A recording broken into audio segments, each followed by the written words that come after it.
The second half of the 18th century was an age when nature itself was being put into classical order by landscape gardeners like William Kent here at Rousham in Oxfordshire, and a host of grammarians, led by Robert Louth, wanted to do the same to the English language. From now on, things were different from, but certainly not different to, the old individual freedoms. In some ways, they added clarity. In other ways, they created pedantry. Between you and I was outlawed. Between you and me was now the only way. Comparatives were to be used with a pair of objects and superlatives with more. The better of two, but the best of three. Incomparables like perfect, unique or round weren't to be qualified, so you should no longer be more unique or less perfect. Lie and lay were distinguished from each other, as were will and shall. Perhaps surprisingly, Louth recognised that a preposition was permissible to end a sentence with, though avoiding it was more elegant. That where two ways of using language existed, one must be wrong. They carved a single path through the thickets of English grammar, and they began to turn their attention to vocabulary. There were attempts to ban popular words and phrases, words such as fib, banter, bigot, fop, flippant, flimsy, workmanship, self-same, despoil, nowadays, furthermore, wherewithal, subject matter, drive a bargain, handle a subject and boast an argument. All of them had to be wiped out.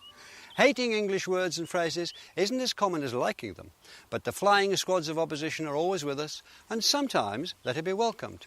Today, some people object to what they see as the misuse of hopefully, as I do, instead of I hope, to the way decimate is losing its meaning of to reduce by a tenth, or the use of ahead of instead of before. There's a sense in which they can't fail and they can't succeed either, because English will find its own words. The language itself, through usage and natural selection, will see what is survivable and what will not survive.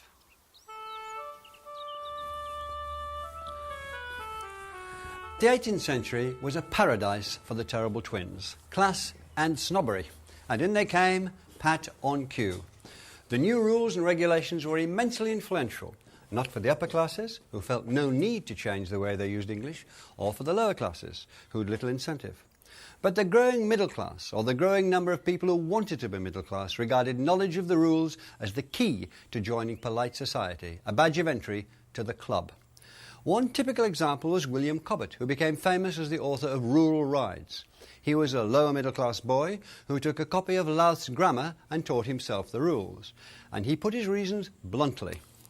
Without understanding grammar, he wrote, you can never hope to become fit for anything beyond mere trade or agriculture.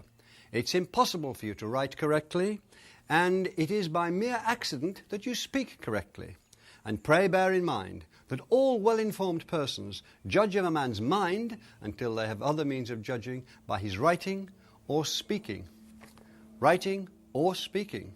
The word police were also turning their attention to the spoken word.